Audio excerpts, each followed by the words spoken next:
Greyhawk Grognard here. If you like the video, please make sure to like and subscribe.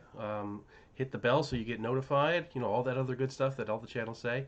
And feel free to visit my blog and my Patreon.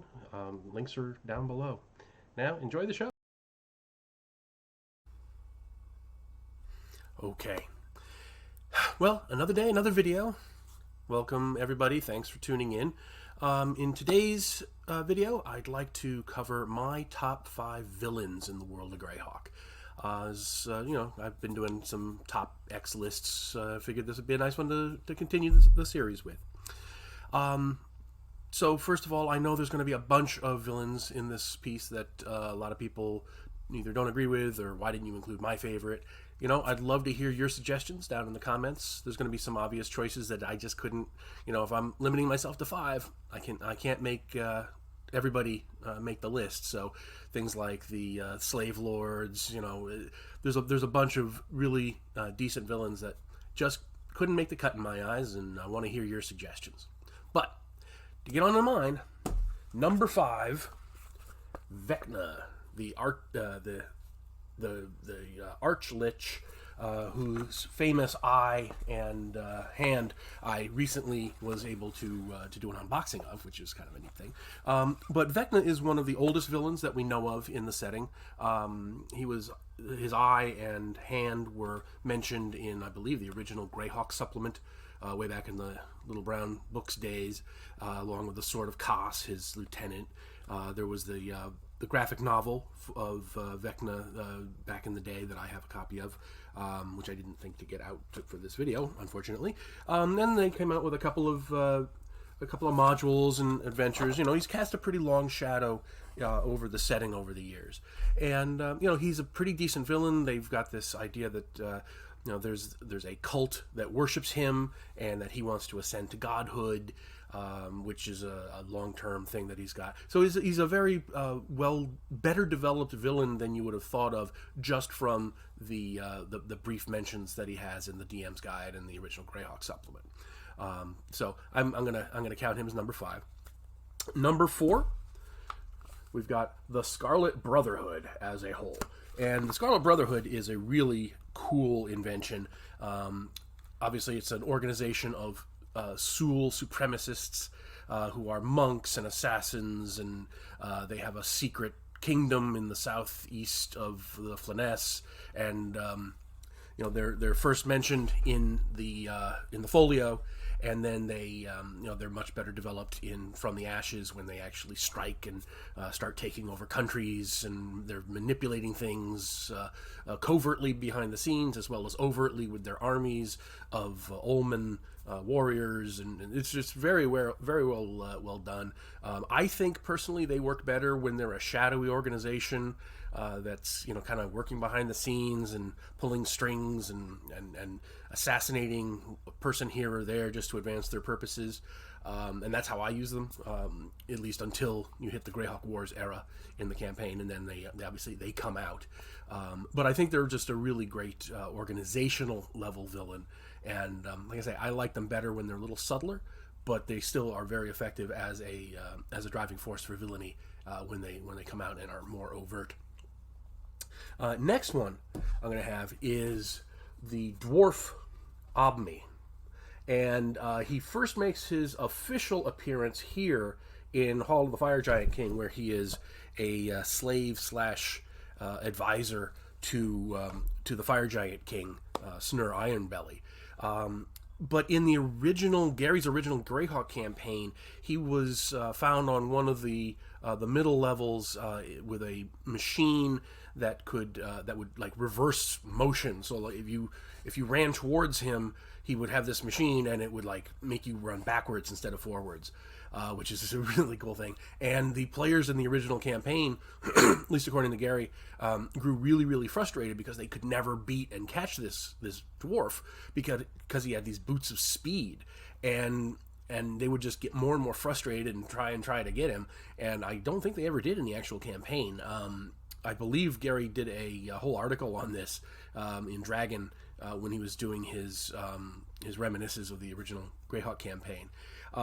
He also reappears in the Gord the Rogue books I believe his first appearance is here in Sea of Death, which is just actually no, I take that back. I think his first appearance was in the second book, Artifact of Evil. In fact, yes, that's where he first appeared, and it's really cool because if you look at the description of Obny in the Hall of the Fire Giant King, he still has his dwarven thrower and his boots of speed, which is really cool. And he's described as being very cunning and so forth, and he's just a really great villain. And I've used him in my campaigns over the years, and there's an homage to him in Castle of the Mad Archmage, and it's just this kind of just really cool recurring villain that. He's got these advantages. He's got the dwarven throwing hammer. He's got the boots of speed. He surrounds himself with patsies and lackeys that can kind of be like cannon fodder to let him escape. He's just a great villain, all told. Especially if you read the Gygax books, he really goes into his character a lot, and it's just he's a wonder to behold. He's just such a villainous villain. It's great. Number 2 on our list. We have Yasus, the evil demigod from the setting. He's been around since the folio. Old Yasus of Fear Babe talk. And I really like him. He's kind of the Dark Lord figure of the World of Greyhawk. He's a Cambion. He's half demon, half mortal. Later, he then has ascended to demigodhood. He was one of the deities that was imprisoned beneath Castle Greyhawk, when he was freed and returned to his kingdom in the north. And by the time the Greyhawk Wars roll around, he's invading different nations, and he's going to war with some of the good nations, and he's gained power enormously. And then he's kind of rolled back a little, but he's like the standard dark Lord, Sauron kind of figure up in the north, conquering things with vast armies and undead and demons and all that good stuff. He's one of those quintessential villain types, and he has a very huge impact on the setting. So that's why he rates my number 2 spot. Now I do have 2 honorable mentions. The first being Wastri, the Hopping Prophet. And he's an honorable mention because he really isn't used all that much in the setting. They mention him in the folio and in the gold box. He's got a cult that worships him. He's a demigod down in the vast swamp in the southeast of the Flanaess. And he's really, I think, a very... it's a pity he isn't used more, because I think he's a fascinating villain. He is a human supremacist who hates demi-humans, but humanoids like orcs are okay to enslave, but he's not a pure human himself. He's half frog, and all of his followers have these froggy affiliations and things like that. And it's just a very confusing and wonderfully weird agglomeration of things. And I could see him really being a great villain. As far as I'm aware, he was only in one official adventure, and that was one of those one-sheets that was in the City of Greyhawk box set. And of course, my second honorary mention is Lorraine Wilson. Did I say that out loud? All right. Now, as far as my number 1, we have the Dark Elf Eclavra. She first appeared in Hall of the Fire Giant King along with Obny, but she is just such a wonderful villain. And I count her as the real villain in the whole Giant Drow series, because she's the one who's actually behind all the giants attacking and everything. It isn't Lolth, despite what Q1 might lead you to infer. And she's cunning. She's got clones of herself set up to trigger if she's ever slain. So she's one of those, like Obny, she's one of those villains that just keeps coming back and back. She's brilliant. She's beautiful. She's powerful. She's thoroughly evil. And in fact, she is also in Sea of Death, and where she has left the Elder Elemental God and gone on to serve Grast, the demon lord. So I just think she is a wonderful villain because she's not some huge supernatural, half demon or anything like that. She's not a demigod.